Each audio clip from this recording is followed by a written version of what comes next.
നവകേരള സദസ്സ് ഫണ്ടിൽ നിന്നും നാട്ടിക നിയോജക മണ്ഡലത്തിലേക്ക് വിവിധ പദ്ധതികൾ അനുവദിച്ചതായി സി മുകുന്ദൻ MLA അറിയിച്ചു. 7 കോടി രൂപയുടെ പദ്ധതികൾക്കാണ് അനുമതി ലഭിച്ചത്.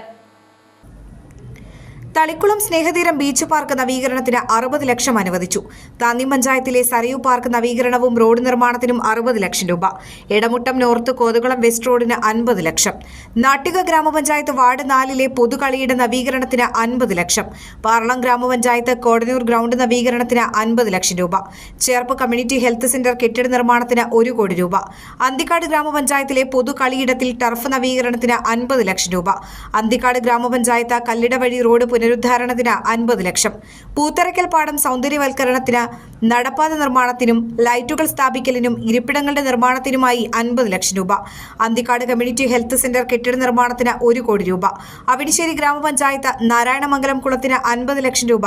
നാട്ടിക നിയോജക മണ്ഡലത്തിലെ വിവിധ പട്ടികജാതി സങ്കേതങ്ങളിൽ കുടിവെള്ള പദ്ധതി, വാട്ടർ കിയോസ്കുകൾ സ്ഥാപിക്കലിന് 40 ലക്ഷം എന്നിങ്ങനെയാണ് പദ്ധതികൾക്ക് തുക അനുവദിച്ചത്.